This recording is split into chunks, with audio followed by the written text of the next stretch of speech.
Matthew chapter 24 में देखते हैं कि 4 और 6 में कि वहाँ पर क्या लिखा, मत्ती के 24 के 4 में कह रहा है कोई तुम्हें भरमाने ना पाए।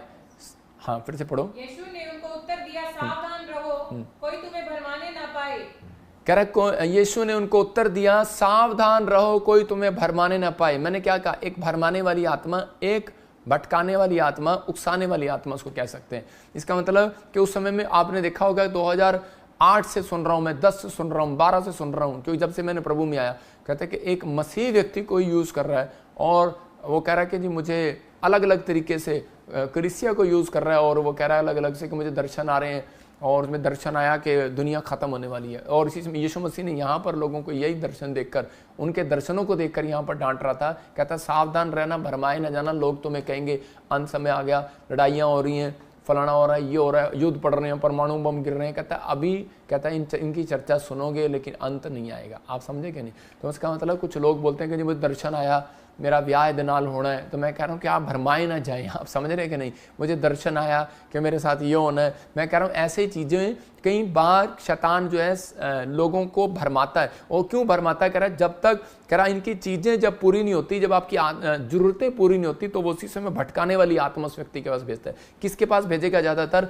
जिसके वीज़े फ्लॉप हो जाते हैं, जिसकी गवर्नमेंट जॉब नहीं आती, जिसके काम रुक जाते हैं, जिसका कोई काम नहीं हो रहा होता और वो मसीह में प्रार्थना करने में कच्चा होता है, तो उसी समय क्या होता है कि उसके पास ऐसी आत्मा भेजता है और उसी समय वो उसको आकर तंग करने लगती है, उसके साथ सवाल करने लगती है। और उनमें से कौन होगा वो ज़्यादातर? कहता है कि आपके विचारों के साथ भटकाने वाली आत्मा भेजेगा या फिर वो जान पहचान वालों के द्वारा बात करेगा आपके साथ। कहता है कि उन लोगों को पकड़ेगा जो निराश रहते हैं ज़्यादा।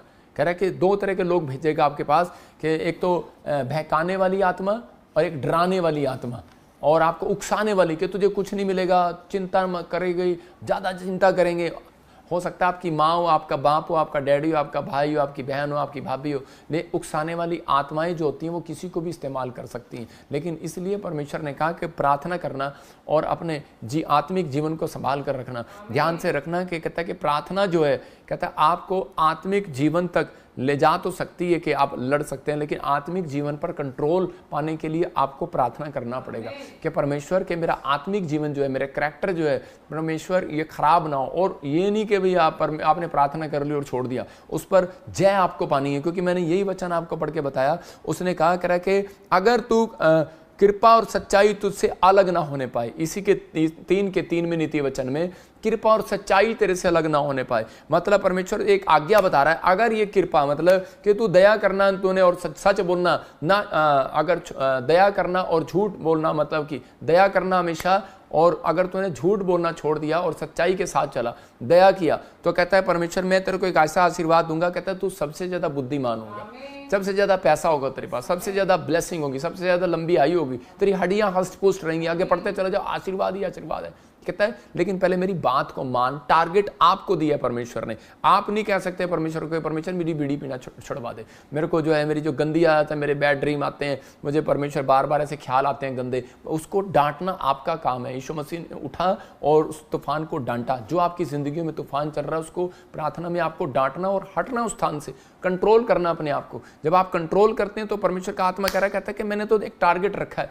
मैं बोलता हूं जैसे अपनी कंपनी में मैं मान लो बैंक मैनेजर हूं और उसे मैं कहूंगा कि इतने इंश्योरेंस करके लाना कि ताकि मैं तुम्हें इस साल में 60 लाख रुपए 1 साल का दूं, तो उसी समय और उसके साथ एक कार भी दूं और ये भी दूं, तो टारगेट है, तो उसी समय ज़्यादा काम करेगा। तो परमेश्वर भी एक टारगेट रखता है। कहता है कि जो व्यक्ति पवित्रताई के साथ चलता है, भक्ति के साथ चलता है, आत्मिक जीवन को स्ट्रॉन्ग करता है, कहता है कि वो करा टुकड़े मांगते हुए, दाऊद बोलता है मैंने उसको टुकड़े मांगते नहीं देखा, मैंने धर्मी जन को एक भी टुकड़ा मांगते नहीं देखा। तो आपको समझ में आया, गरीबी नहीं देखोगे आप, ये अपनी जिंदगी के अंदर है। कहता है उत्पत्ति के 27 के 12 और 13 में लिखा कि याकूब की माँ जो थी वो अपने बेटे को उकसा रही थी। और उसको क्या उकसा रही थी? उसको कह रही थी क्योंकि इसहाक जो है बूढ़ा हो गया था और उसी समय उसने, उसकी आंखें धुंधली पड़ गई थी, तो उसी समय उसने कहा कि मुझे आज मुझे एक स्वादिष्ट व्यंजन खाने का मेरा जी कर रहा है। और उसी समय उसने नॉन वेज मंगाया और उसी समय उसने कहा तेरे बाप को बकरा पसंद है और तू ले आ। तो उसी समय जब वो खाने लगा तो उसी समय वो अपने बेटे को बुला रहा था, एसाव को, और आप मैं तुझे आशीर्वाद दूं एसाव। बड़े होने के बच्चे को आशीर्वाद दिया जाता था, बाप जो देता था उसी समय लग जाता था। मैंने क्या कहा, 100 में से 90% आशीर्वाद आशीर्वाद परमेश्वर ने अपने पास रखे हैं, 10% माँ बाप के हाथ में भी रखे हैं, तो उसी समय बड़ों के हाथ में रखे हैं, पास्टर के हाथ में रखे हैं, प्रॉफिट के हाथ में रखे हैं, तो आपका जो बॉस है उसके हाथ में रखे हैं। तो उसी समय वो आशीर्वाद दे रहा था उसे, लेकिन उस समय उसकी माँ को पता लग गया और उसने सुना और उसने कहा जा जा जल्दी कर, क्योंकि वो उससे याकूब से ज़्यादा प्यार करती थी। और उसने उसको कहा, कहता बेटे कि तू जा याकूब की जगह तू बकरा लेकर जा और बना कर लेकर जा। कहता है मुझे तो बनाना नहीं आता। कहता तू पकड़ के लिया, बस बनाऊंगी मैं और तू जा अपने बाप को दे, मुझे पता कैसे स्वादिष्ट खाता है वो, तो उसी समय तुझे आशीर्वाद देगा। तो वो कहने लगा, कह रहे मम्मी कि उसने तो एसाव को बुलाया। कहता नहीं कोई बात नहीं, तू कपड़े डाल ले और कपड़े डाल और उसके बाद उसके कपड़े डाले चला जा। तो वो कहती नहीं चल कपड़े नहीं देखेगा। कहता लेकिन मेरे बाप की टटोलने की आदत है और वो ऐसे टटोलेगा, उसने मेरा हाथ पकड़ लिया तो पता लग जाएगा, क्योंकि उसके शरीर पे बाल है और मेरे शरीर पे बाल नहीं है। कहता है कि पता लग जाएगा कि भाई क्या है क्या नहीं, वो एक चीज़ों में फ़र्क है। तो उसी समय उसकी माँ कहता है कहीं ऐसा ना हो आशीष के बदले मेरा बाप मुझे शराब दे दे। तो उसकी माँ देखो इस वचन में क्या करी, 27 के 13 में कह रही है कि वो शराब तुझे नहीं मुझे पड़े। कहता है तू जा, झूठ ही बोलते कि मैं हाँ एसाव हूँ। कौन है ये? इसका मतलब कि आज क्या हो रहा है, आज मैं कह रहा हूँ कि लोग ऐसे पैसे के पीछे भाग रहे हैं, गाड़ियों के पीछे भाग रहे हैं, नौकरी के पीछे भाग रहे हैं, झूठ पे झूठ, झूठ पे झूठ, जो दिल में आ रहा है झूठ बोली जा रहे हैं, जो आ रहा है वो काम कर रहे हैं और बोलते जा रहे हैं, बोलते जा रहे हैं, करते जा रहे हैं, बस अपने आप को महिमा पाने का घमंड करते जा रहे हैं। मैं कह रहा हूँ हो सकता है कि ये कलीसिया में भी चल रहा हूँ, सेवकाइयों में भी चल रहा हूँ और जगह जगह भी चल रहा हूँ। ये अपने आप को दिखाने के लिए अच्छा, मैं बहुत अच्छा हूँ, मैं बहुत साधारण, मैं बहुत अच्छा प्रचार करता हूँ मैं, या फिर बहुत अच्छी भविष्यवाणी करता हूँ मैं, बहुत अच्छी जगह में ये काम करता हूँ। लेकिन कई बार कहता है कि हम आत्मिकता में गिर जाते हैं, झूठ पर झूठ बोलते हैं। आप समझ रहे कि नहीं? तो परमेश्वर का आत्मा कह रहा है, कहता है कि कुछ वचनों से आपको बता रहा हूँ, कह रहा है उकसाया इसकी माँ ने, लेकिन उस समय में कह रहा है ये डर गया और उसी समय इसने अपनी माँ को मना किया, लेकिन इसकी माँ मानी नहीं, कहती जा। मैं आपको बता रहा हूँ, देखो प्रकाशित वाक्य 22 के 15 में क्या लिखा, कह रहा झूठ के चाहने वाला, रेवलेशन चैप्टर 22 में उसके 15 में लिखा झूठ के चाहने वाला और गढ़ने वाला दोनों स्वर्ग नगरी से बाहर होंगे। मतलब एक नहीं दोनों, मतलब जो झूठ को बना रहा है और जो झूठ को उससे कहलवा रहा है, तो दोनों के ऊपर कह रहा कि परमेश्वर का आत्मा कहता है कि मेरा हाथ उनके ऊपर नहीं रहेगा, दूर हो जाएगा। कहता है कुत्ते, जादू टोने, व्यभिचारी, मूर्ति पूजक, हर एक झूठ का चाहने वाली ले आए, तो उसी समय आपको गुस्सा आएगा। तो ऐसे ही जिसने हम बोलते तो हैं पति तपावन परमेश्वर, तो उसी समय लेकिन परमेश्वर को ऊपर देखते हैं, लेकिन हम कहीं भी किसी चीज़ में भी परमेश्वर को बना देते हैं तो उसको क्रोध आएगा। तो यहाँ पर कह रहा है कि झूठ का चाहने वाला, झूठ का गढ़ने वाला, कहता है चाहे वो कोई भी हो, कहता है कि वो बाहर रहेगा। कह रहा है जो गलत शिक्षा दे रहे हैं वो बाहर रहेंगे। परमेश्वर का आत्मा उन लोगों से बात करता है, लेकिन याकूब का रिजल्ट देखो क्या रहा। याकूब का रिजल्ट ये रहा, उसने आशीर्वाद तो ले लिया झूठ बोलकर। आज हो सकता है कहता बहुत सारे लोग धोखे से करें कि वो दिखाने को कि मैं इसके चैनल से आगे निकल जाऊं, मैं इस मिनिस्ट्री से आगे निकल जाऊं, मैं उस पास्टर से आगे निकल जाऊं, मैं उस विश्वासी से आगे निकल जाऊं, मैं इस गवर्नमेंट जॉब वाले से आगे निकल जाऊं, मैं इससे ज़्यादा धन कमा लूँ, मैं इससे अच्छी गाड़ी ले लूँ। आज लोग लगे हुए एक दूसरे की भाग दौड़ में। लेकिन कहता है याकूब ने उकसाने वाली आत्मा ने जो उसको तंग किया वो उसकी माँ के द्वारा किया और उसने वो कर दिया, और उसके बाद 7 साल तक उसका भाई उसके पीछे पड़ा रहा। देखो जंगल में भाग गया। बाइबल पढ़ो तो आप मामा लोबान के यहाँ पर वो एक लड़की से शादी करना चाहता था, उसकी लड़की से, तो उसी समय क्या कर रहा था कि 7 साल उसने कहा और काम करना पड़ेगा। इसका मतलब 7 साल के बाद फिर 14 साल उसने गुलामी में निकाल दिए। तो ऐसा क्या फायदा ऐसे आशीर्वाद का? आप समझ रहे कि नहीं?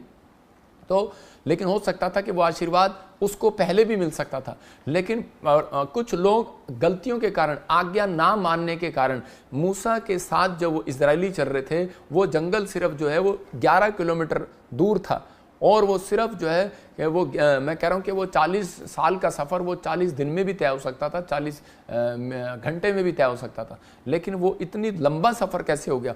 आज बहुत सारे लोग मसीह तो हैं, लेकिन उनको आशीषें मिलने में कहता है कि उनकी दूरी क्यों है, दूर क्यों होता है? वो धीरे धीरे इतना टाइम क्यों लगा रहा है? परमेश्वर कई बार किसी व्यक्ति के को मजबूत कर रहा होता है, अच्छी बात होती है, लेकिन कई बार कह रहा है परमेश्वर उन लोगों को तैयार कर रहा होता है कि ये व्यक्ति समझ जाए मैंने क्या गलती की है। लेकिन हम समझ नहीं हो रहे होते और उसी समय हम उस चीज़ के पीछे भाग रहे होते हैं। तो पवित्र आत्मा चाहता है, कहता है कि आपने देखा होगा ज़्यादातर कहीं कुछ चीज़ हम बनाना चाहते हैं नहीं बन पाती है, कुछ चीज़ करना चाहते हैं वो नहीं हो पाती है, उसमें रुकावट है। हम कहते हैं शायद परमेश्वर की इच्छा नहीं थी, लेकिन क्या है कि परमेश्वर जानता है इन चीज़ों को, इसलिए हम हाथ उठा के हमेशा कहें परमेश्वर के भटकाने वाली आत्मा मेरे जीवन से दूर हो जाए, यीशु मसीह का नाम, मेरे बच्चों से दूर हो जाए, मेरे परिवार से दूर हो जाए और मेरी प्रोग्रेस होने पाए, मेरी स्पिरिचुअल लाइफ बढ़ने पाए और मैं आशीष को फिर से देखने पाऊं, यीशु मसीह का नाम। चाहे आपका नाम खुशवंत हो, खुशबू हो, बबलू हो, टबलू हो, चबलू हो, कुछ भी नाम हो आपका, लेकिन परमेश्वर को परवाह नहीं है कर आपका नाम क्या। परमेश्वर कहता है कि आपको देख रहा है आपके अंदर आत्मिक जीवन कैसा है। आपका आत्मिक जीवन अगर सही है, आपका चरित्र सही है, तो परमेश्वर खुश हो जाएगा। और कहता है कि वो बाइबल में लिखा, एक जगह पर लिखा, वो नए लोगों के लिए है, कहता है जो नए प्रभु में आते हैं, कहता है वो मांगोगे दिया जाएगा। कहता है लेकिन पुराने लोगों के लिए क्या है, जो प्रभु में होकर आत्मिक होकर चल रहे हैं, तो यिर्मयाह को कहा, कहता है तेरे मांगने से पहले मैं दे दूंगा। इसका मतलब कि उसने अपनी भक्ति की है, उसने अपना जीवन परमेश्वर को दिया। और आपने अगर अपना परमेश्वर को जीवन दिया तो फिर आप क्यों चिंता करते हो संसार के लिए कि मुझे घर चाहिए, गाड़ी चाहिए, फलाना चाहिए। पास्टर जी आपको पता ही है, खर्चे के लिए, आइसक्रीम खाने के लिए, कंघी करने के लिए, आपको पता ही है कि मार्केट में जाने के लिए आजकल सब कुछ चाहिए। लेकिन परमेश्वर का आत्मा कहता है कि वो चिंता परमेश्वर करता है, आपको इस चीज़ों का ध्यान रखना है। लेकिन अब उसने अपनी लाइफ को जो है, याकूब ने एक अच्छा काम किया कि उसने अपनी लाइफ को खराब नहीं होने दिया। वो समझ गया लेकिन अपनी प्रेयर को नहीं छोड़ा उसने, क्योंकि वो जानता था 5 लोग प्रार्थना करने वाले हैं, तो कहता 100 प्रॉब्लम खत्म। तो लेकिन उस बंदे ने अपनी प्रेयर करने को नहीं छोड़ा और परमेश्वर ने उसको आशीर्वाद दिया। कह रहा है कि वो उसकी प्रेयर उसको आत्मिक बना के रखा। उसने दूसरा काम किया कि उसके बाद कहता है कि वो अपनी लाइफ में कभी उन चीज़ों में नहीं गिरा जो उसको गिरना चाहिए। हो सकता था कि वो अपनी गरीबी में चोरी कर सकता था, अपने मामा लोबान का सिर पाड़ सकता था, क्योंकि उसने उसके साथ धोखा कर दिया, फ्रॉड कर दिया, उसके पशु के साथ, उसकी पत्नी के साथ, उसके परिवार के साथ फ्रॉड कर रहा था। तो उसी समय लेकिन वो कर सकता था, भाग सकता था, गिर सकता था, लेकिन उसने अपने आप को संभाल कर रखा कि मैंने अपना जीवन परमेश्वर को दिया है, मैं परमेश्वर का भय मानने वाला व्यक्ति हूँ। परमेश्वर का आत्मा उन लोगों के जीवन में अद्भुत काम करना चाहता है। कह रहा है कि जो विश्वास के साथ आगे बढ़ते हुए चले जाते हैं। मैं एक वचन पढ़ रहा हूं आपको, कहता है कि अगर आपको विश्वास नहीं है, कौन गिरते हैं, किनकी प्रेयर लाइफ कमजोर होती है, जिनको ये विश्वास नहीं है कि शायद परमेश्वर मेरी जिंदगी में काम करेगा या नहीं करेगा। सबोदेशे की किताब उसका 10 का पहला पढ़ूंगा। लेकिन उन लोगों की लाइफ में प्रेयर लाइफ कम हो जाती है। कब कम हो जाती है कि उनको लगता है कि मैं इतने साल से लोन मांग रहा था, हुआ नहीं, इतने साल से विदेश मांग रहा था, हुआ नहीं, इतने साल से मैं पैसा मांग रहा था, हुआ नहीं, अब क्या फ़ायदा प्रार्थना करने का। तो उनका लेवल को उन लोगों को चेक करता है, उन लोगों के पास भटकाने वाली आत्मा भेजता है। बाइबल बोलती है निराश, जब निराश हो जाते हैं, मतलब निराशा एक सबसे बड़ा हथियार है जिसके पास वो आकर आपको गिराना चाहता है। लेकिन मैं उन लोगों के लिए भविष्यवाणी कर रहा हूं जो आज इस वचन से सीख रहे हैं, आज उनकी जिंदगियों में परमेश्वर बड़े बड़े काम कर रहा है यीशु मसीह के नाम में। तो एक जगह पढ़ते तो लिखा, मरी हुई मक्खियों के कारण, कहता है कि मरी हुई मक्खियों के कारण गंदी की तेल सड़ने और गंदी का जो तेल है वो सड़ने और बासने लगता है। कहता है कि इसका मतलब मरी हुई मक्खियां किसको कर रहा है, मरा हुआ विश्वास। कहता है कि वो मरा हुआ विश्वास अगर आप लेकर घूम रहे हो तो आपके अंदर से सड़ैंध आने लगेगी परमेश्वर को। अंदर है परमेश्वर, बाहर नहीं है। कहता है मरी हुई मक्खियों के कारण गंदी का तेल, कहता है सड़ने और बसाने लगता है और थोड़ी सी मूर्खता, बुद्धि और प्रतिष्ठा को घटा देती है। तो इसका मतलब कह रहा है कि आपको इन चीज़ों का ध्यान रखना। कहता है कि मरा हुआ विश्वास आपके दिमाग में विचार में आएगा, अटैक करेगा, वो भटकाने वाली और गिराने वाली, बट उकसाने वाली कौन, उकसाएंगे कौन, चर्च में आएंगे लोग, आएंगे आपको उकसाने के लिए, तुझे क्या मिला अब तक, क्या मिला अब तक, कुछ नहीं हुआ, होना बेटे तेरा फिर भी कुछ नहीं है, वहीं का वहीं है। लेकिन क्यों, क्योंकि वो शैतान पीछे पड़ा हुआ है और वो आपको उकसाएगा और भटकाएगा। लेकिन जिसने अपने लाइफ में कंट्रोल कर लिया, मेरे यहाँ पर एक ढोल की लड़का है, मैं आपको बताता हूँ, ये हमारे साथ, ये बचपन से जब छोटा सा था, इतना सा आया था, सेवा कर रहा था हमारे साथ, और हमने इसको 5,000 की सैलरी पर रखा और 7,000 पर चला गया। अब 10,000 लेता है, 12,000 लेता है, मतलब कि 7 साल से काम कर रहा है। लेकिन इसके माँ बाप भी इसको बोल रहे होंगे, इसका परिवार भी बोल रहा होगा, इसका फ्यूचर भी बोल रहा होगा, इसको क्या अच्छा, इसको सारी चीज़ों में कलाकार है, बहुत अच्छा है, कलाकार है, लेकिन हो क्या रहा है, लेकिन चांटे भी खाता रहता है, कई बार गलतियाँ भी करता रहता है कई बार।